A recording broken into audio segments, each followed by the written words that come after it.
Sometimes it feels like the sun will never rise, like the birds will never sing again.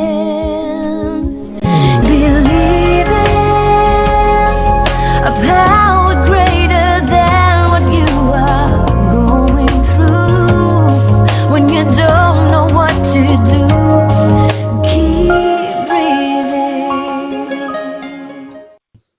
That's right. When you don't know what to do, just keep on breathing. From the City of Angels in Los Angeles. Welcome to all my caregivers out there in Radio Land. I'm Dave, the Caregiver's Caregiver at caregiverdave.com. And we're coming to you live and on demand 24/7 on numerous syndicated radio podcast networks on 26 global audio and video platforms, including iHeartRadio, iTunes, YouTube, Spreaker, SoundCloud, Vimeo, Stitcher Radio, Blog Talk Radio. I mean, the list goes on. And we just want to let you know that we're proud to be voted #1 caregiver podcast of the top 50 on Player FM, and #2 caregiver podcast on FeedSpot out of the top 60, and #2 caregiver podcast on caringvillage.com. And we have an especially exciting show planned for you today. Warner Schueler. Warner Schueler is the author of The Sudden Caregiver, a roadmap for resilient caregiving, which she wrote after caring for her late husband, Joel. Karen became a sudden caregiver when Joel was diagnosed out of the blue with stage 4 cancer. In her book, she draws upon her own experience, the experience of other caregivers, and her master's degree in positive psychology. Before we get Karen on the show, I want to be able to thank my last week's guest, Margaret Combs, the 5 key factors to help post-traumatic stress disorder victims to learn. And just a reminder, you can watch or listen to that interview and all our interviews on our membership website, caregiverdave.com, or any of the other 26 global audio and video platforms that I mentioned earlier, iHeartRadio, iTunes, etc. All right, enough of that. Karen, welcome to the show. Thank you. It's so great to see you and be here again. Oh, the joy is mine. So I always like to ask my guests, you've been on the show once before, so you probably know this is coming. Who is Karen Warner Schueler? Because you have a different last name now. And why was she placed on this earth? Well, I was placed on this earth, I believe, to solve problems. That's my major superpower. The world needs problem solvers, yes. I just never saw a problem until I hit stage 4 cancer. There's pretty much no problem I felt I couldn't solve. And so I do think that's why I'm here. And when I was presented with the problem of caregiving, I just dove right in and gave it all I had. I am an executive coach, which I've been doing for about 20 years. And before that, I had a career in marketing and high tech. And I was a very happily deployed marketing consultant and organizational consultant when my late husband was diagnosed with cancer. And that changed my whole world. Well, I must say, you look like $1 million. You certainly don't look like a burned out caregiver whose husband just had stage 4 cancer. So you're taking good care of yourself. So you're one of the few caregivers who understand self-care. And we'll get into that part later. But tell me about what this whole experience taught you since the last time we had spoken. I think the biggest lesson I take away from caregiving, and I literally think this thought every day, is life is short. And it informs pausing a little bit before I rush to the next thing and appreciating. So I appreciate my family. I just was on vacation with my friends and family, and just living year to year saying, I may not be able to do this again next year. You never know. That's the #1 lesson. The #2 lesson, when you talk about self-care, is to grant yourself grace. So we are, as caregivers, as humans, we're going to blunder our way through our days. But if you can come to the end of your day and say, okay, I got some things right. Maybe I got many things right. I sure got a few things wrong. I'm going to forgive myself. I'm going to start with a new slate. There's actually an Emerson quote, Ralph Waldo Emerson, which I have the quote on my stenciled onto my front hallway, and it says, "Live each day and let it go. You did your best." And so that is really what I think all caregivers, if I could put that on a screensaver for all caregivers, I think that's the most important thing. So tell me what your husband was like, your late husband, and how that whole situation affected you. My late husband, we used to joke that I was the big planet and he was the little, he was the big planet and I was the little planet, because he had a footprint in the world. He was an economist. He was a global guy. He always knew what was happening in every country all around the world. He literally created an indexing 52 countries by their levels of corruption and transparency. Uh-huh. And he was a consultant. And so that's who I lived with. He wrote 20 business books on his own. Wow. And I was not supposed to ever write a book. I was the person to make sure everything went well with the family, and make sure when we got married, he was my second husband and I was his, we were the seconds for each other. And he said, "You're in charge of fun. And so what vacations do we take? How do we take care of the kids? Make sure everyone's launched." So, but when he got sick, that was it, as caregivers know, and I called my book The Sudden Caregiver, we went overnight into a whole new world. And in my book, I talk about it being behind the looking glass. So everything looks the same. You live in the same place. You have the same friends. There are the same, many times, same expectations placed on you, but everything in your world has changed so profoundly. So how do you figure out, what to keep to yourself, what to share with other people, how to ask for help, all of those things. I guess I was a sudden caregiver too, because when we went to bed on August 31st and we woke up on September 1st, gosh, Labor Day, this is an anniversary I didn't even remember. That's when my wife had her stroke, on Labor Day, 1996, 7, 8, 9, 10, 11. So this is the 25th silver anniversary of my wife's stroke. I can't believe we've been doing this for 25 years. So yeah, I was a sudden caregiver, wasn't prepared for it, wasn't on my resume. Glad I didn't know too much, because I was on a need-to-know basis. Otherwise, I would have killed myself if I knew that 25 years later I would still be dealing with this. But you take one day at a time. But yes. What kind of response have you had from your book and the title? Well, the title seems to resonate with people in two ways. One is, like you, like me, you go to bed one night with one set of circumstances, and literally the next day, a health situation changes everything.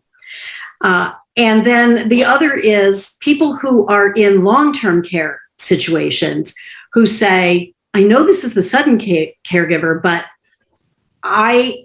everything is, we go along pretty well until my mom falls, and then I'm at the ER."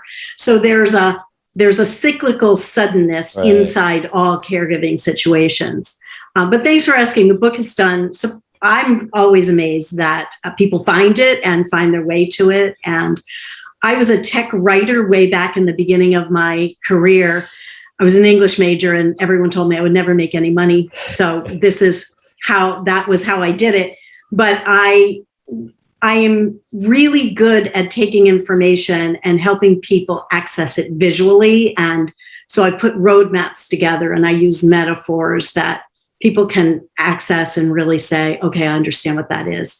So one of my metaphors is using the metaphor of a quarterback, which, if you don't like football, American football, might be a problem, but I love it. And I try to convince caregivers to stay with me on this, that caregivers are, you really are, no plan survives contact with the enemy. And so you really are the one person on the field who all decisions have to go on. You have to read what's going on all around you, all the stuff that people share with you, and the decisions that come to you that have to be made. And so when you do that, you actually have to declare it. And I call it assuming the position. Assume the position of caregiver, because everyone is giving it to you anyway. And so So that one particular metaphor, strangers have reached out to me and said, that was the part in the book that really made me feel empowered. Like, I know that all these people have all their opinions and they're criticizing me, but I'm the one who, I'm looking around, I'm left standing here, and so I'm going to go forward with it. Yeah. So what is the first thing you tell a sudden caregiver when they reach out to you? Because I assume they reach out to you. Yes. The very first thing is really pragmatic: get organized. Because, and I literally on day one got a binder and put tabs in it because I'm not an organized person. And the last thing I wanted was for anyone to ask me a question and me go like search around my desk to see if I could find cards or prescriptions or reasons why we were making the decisions we were. So I put everything into the binder, and that became very useful because other people, the second thing I tell people beyond getting organized is ask for help. And I mean that in a very specific way, which I'll get to, but you can leave that binder or shoebox or whatever you want to use on the counter, and everyone who comes in to help can flip through and get the answers they're looking for. Checklist. I'm a sailor, and every boat has a checklist on the boat. Before you head off, do this, do this, do this, do this. If this happens, this is what you do first, etc. When you're in trouble, you have to call the Coast Guard. Yeah, that's a great, makes caregiving a lot easier. I wish somebody left me a checklist. Well, yeah. You do. It's what I call planning the unplannable. We just have no idea. But I feel like in caregiving, if you can control what you can control, so don't fall under the wheels of just being disorganized. The other thing I ask people to consider is create a practice of resiliency, because it is easy, as you know, to wake up and have a bad day. And when you have a bad day, by definition, all those people attached to you are also going to have a little bit of a bad day. Yeah, and if that person's not happy, nobody's happy. Right. And when that person is the person in your care who's already struggling with a health issue, it really does, and there's research behind this, it benefits everyone if you can find a way to be resilient and develop your own self-care and well-being. So what can burned out caregivers start doing right away that they can start feeling good by the end of this podcast? You're giving them some tools to try, and they try it and it works out. And you got any quick fixes? And then we'll get into the longer term stuff. The quick fix is notice what you're grateful for every day. And in positive psychology, there's a movement to keep a gratitude journal. And it sounds corny, but it's so simple and it's so powerful, because if you write down the 3 things that you noticed when you look back on your day, well, that it was a bad day, but this good thing happened. Or people who showed up. I used to have someone knock on my door, and I'd open the door and they'd just hand me a cup of Starbucks and then leave. And it was the best thing. Great idea if you're listening, everybody. Just know what that caregiver's Starbucks order is, and you're going to be good. But those are the kinds of things that I'd look back on my day and go, it was really tough. We got some really bad news, but this happened. One day I came home and 4 of my friends had decided they were just going to once a week send something to my house. And so you're coming in on a cold, we lived in Boston, it was cold, it was snowy, and getting home from treatment, and I'd open the front door to get the paper, and there'd be a little present, like a little package just sitting there glowing just for me. And they each did something different, but it years later really, really meant a lot to me. That's awesome. That's a great idea. So gratitude journal, that's an attitude of gratitude. Yeah. That's a quick fix. That will really help reverse things. So there are so many books out there on caregiving. I mean, I've got a few myself. What makes your book different from all the other caregiving books?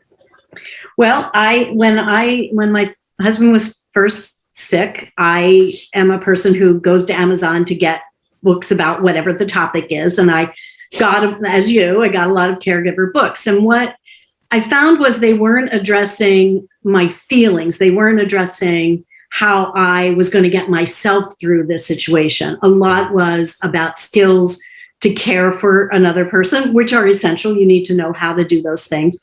But there was, maybe I'm selfish, but there was nothing that said, here's how you get through your day.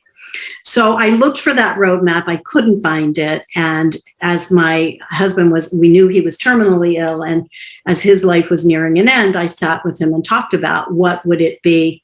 What would a roadmap for caregiving really look like? And we kind of put a few things together, and then I just played around with it until I got, yes, this is. So mine is there are 2 chapters that are different, I think. The first one is how to become that resilient caregiver. And the second is how to do caregiving. So I have in the first section, and these are all downloadable on my website for free. You can get that. It's called Pathways to Wellbeing. And it's that if you're going to be a resilient caregiver, you have to tie yourself to the mast of doing these things. They're the things I came up with. There are others, but self-care is a part of it.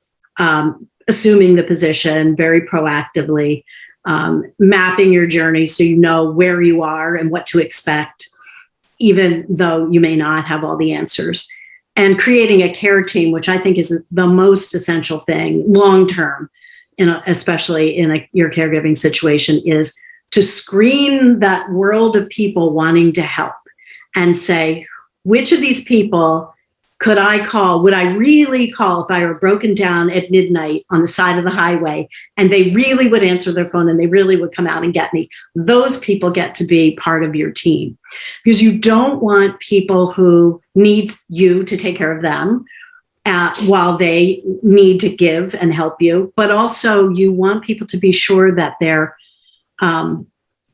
making the contribution that you need. And these have to be people you can feel free to ask for that. I don't need someone to make me chicken noodle soup. I need someone to look at this insurance bill and tell me should I pay it or not. So I call that developing your care leading squad. So you added a name to your name. Does that mean you're married now? I am. I have a very happy, serendipitous, sweet story about as a sad widow having to evacuate. I'd been a widow for a year and a half, and we had a hurricane in South Carolina where I moved to after my husband died, and I had to evacuate and I had to go somewhere. So I went to Gettysburg, just like I'm a history buff. I had never been. So I went to Gettysburg, and there was a wedding and there were all these people. I was trying to eat a sandwich, and there was one seat next to me, and a guy came in and sat down and we started talking. And honestly, it was like we were best friends. Like we just met each other, and then we were you still grieving at that point? I had moved past. I had moved past the really awful, sad grieving. I was sort of embracing life again. And in my book, I talk about it when my daughter got married right after my husband was diagnosed, and she had a baby about a year and a half after he passed. And I flew across the country. They live in San Diego, and they put this little munchkin in my arms. His name is Oliver. And I could feel like the poltergeist just leaving the room, and that it just felt, and I look back on this moment, my grief just turned around into love and joy for this new little being. Yeah. For those who are no longer caregivers, maybe their husband died, maybe you knew he was going to die, maybe you had advance notice, maybe it happened suddenly. A lot of people get depressed because they, well, now what do I do? You know, their identity, especially if they've been doing it for a long time, has been so wrapped up in caregiving that they can't even think about dating someone else. It's the last thing from their mind, or even what they're going to do, you know, whether they're going to volunteer at the senior center. How did that go for you? I mean, how long were you able to think romantic thoughts of another person and not feel guilty about it, and not have your kids shame you and judge you? Because that happens a lot. Yeah. I was not looking to date anyone. I was really lucky to have my husband as my husband, my late husband. And I was kind of doing that thing, your mom tells you to do, like pursue your own interests. So not looking to date, not wanting to. My friends were sort of, matchmaking. Yeah, you should think about this. But if I had never met another person, and my current husband, my new husband says the same thing, we were good. And, but it really is a matter of, first of all, everyone grieves differently and everyone's grief timeline is different. When I think about how long I was a caregiver, where I was totally focused on caregiving, right? So there's a part of me that believes you begin to grieve at that sudden caregiver moment when your life is no longer the same. And you can't let in for a little while, at least I couldn't, that it's not going back. We're not going to be those people that we were yesterday. And so now we have to choose what we want to be. So by the time, and I did know my husband had a terminal illness, but I will tell you, I really thought we had 5 years. And all told, it was 18 months. And I didn't think I'd lose him. But I will also say, for those caregivers who have lost someone or are thinking that may happen, I'm not, the first year of my grieving, the first year was absolutely, without any question, the worst year of my entire life. And I've had some pretty bad years in my life. Over the years, things happen, but it was absolutely terrible because I didn't know who I was and who I was supposed to be now after all these years of. And so you did go through that, yeah. Yeah. Oh, yeah. Oh, it was not easy at all. A common thing. Yeah, and I really felt like, I mentioned poltergeist, but I really felt like I was haunted by this grief, that it was at the doors and windows and it would not leave. So how do you get through the grief process? I'm tempted to say quickly, but not everybody thinks that grief should be quick. Everybody grieves in their own time. This one woman got mad at me because it'd been 5 years and she was still grieving. He was on her Facebook page and, it's all she ever talked about. And I kind of hinted, maybe, you need to move on, and boy. Yeah. Yeah. Well, it's not, maybe moving on isn't for everyone. And I can only say what my experience was, but I will say that I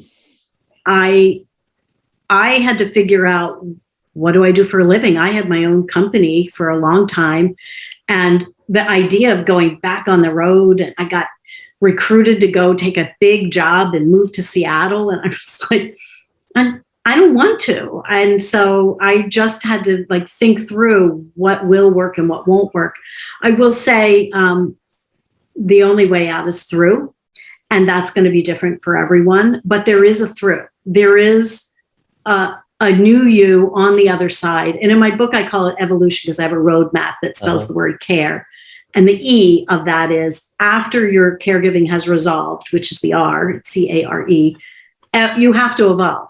You have no choice if you're going to live and not be depressed. I do feel your care leading squad is very helpful at that time. Mine were like a phone call away if I needed them. And also, I believe in getting support and getting help. I believe that as caregiving support groups inside the caregiving situation. And then I looked for a grief support group after and found one at our local church. And sometimes I was the only person who showed up because everyone else was fine with their grief. But I was just holding my grief like this, like, what do I do with this? Somebody take it from me. So it's hard. Well, we have time for one more question. I'm going to let you ask it. What didn't I ask you that you would like to talk about? I think something about your book, maybe? The most important part of my book is to really take it and figure out where you are in your caregiving experience. And you don't have to read it cover to cover. but to avail yourself of some of the things that are, especially around self-care, getting enough sleep, eating the right things. Those things are, you had talked about self-care at the very beginning. But I talk about it like when I went away to kindergarten, my mom said, these are the rules. You eat your vegetables, you go outside to play, you do things that are, you have friends, you have a hobby, you had to have a hobby or a sport, you had to play the piano. And the one thing that there's research behind that I think is really important is right now, especially because of COVID, and this is probably the unasked question, COVID has created a situation with caregivers where it is intensely more difficult to be a caregiver than it was for me in 14, 15, 16. And to understand that you still have a way out, that when COVID hit, my book was done. I was about to go to press. And then I went, I don't say one thing about COVID in this book. It's going to be a thing. And so I waited a while and I did some more research and I wrote a preface about COVID and caregiving. And what I concluded was I didn't have to rewrite the book. Everything about the book, about resilience, self-care, it's all important. What is harder is you're never alone. It's getting a little better because people are returning to their offices, but someone who is in a caregiver support group and is on Zoom with the person in their care in the next room, you lose your privacy. So I really believe, advocate for yourself, carve a space out of privacy in your own home where you can take the phone off the hook and put the burden down, just put it aside and then let it just take a moment to take a break. And that will refill and replenish the energy you've spent. Awesome. How do we get a hold of you? How do we buy the book? Book is on Amazon, The Sudden Caregiver. You just have to type that in. It comes up. And I have a website, www.thesuddencaregiver.com. And some of the resources that I talked about, the roadmap is downloadable on there. And there's a playbook that's downloadable if you have the book. And just anything that I also have a whole page of resources, which is something people don't realize, that there's a lot of social support, formal social support for caregivers that we don't even think to tap into. And so I have a resources page on thesuddencaregiver.com that will help you figure out what you're dealing with. What's your husband do for a living? He's a consultant, which is code for anyone in their 60s who no longer does the corporate thing. He worked at Abbott Labs. We got married in our backyard over Zoom because of COVID, and it was very sweet. Yeah, so we're quite lucky. Thank you so much for being on the show. It was a delight. Nice having you back again. And for everyone else, tune in next week, same time, same channel, and we will do this all over again. In the meantime, go to caregiverdave.com, and we have 3 free gifts for anyone who joins our free membership website. It's a great community support group. And if you're watching this on any platform, YouTube or Spreaker or whatever, push the like button, and that'll help us to spread the word to even more people. So bye-bye. Thank you, Dave. Dave Nasani, the Caregiver's Caregiver, has just released his 6th book entitled It's My Life Too, Thrive to Stay Alive as a Caregiver. It was specifically written for caregivers who know they should be putting their needs first, but just don't know how. Dave is the sole caregiver to his wife, Charlene, since 1996. He knows firsthand what caregivers are going through because he is one. He now speaks all across the country, offering caregivers his amazing caregiver support package. Even the airlines tell us that in the event of an emergency, to put your oxygen mask on first before you help your child with their mask. They know that those who don't heed their advice often black out, thus becoming unable to help either themselves or their child. And caregivers are exactly the same way. It's My Life Too, Thrive and Stay Alive as a Caregiver will help caregivers who are neglecting their sleep, diet, and social life and learn to put their needs first. Pick up your copy today or buy one for your special caregiver, on sale everywhere and at caregiverdave.com. Sometimes it feels like the sun will never rise, like the birds will never sing.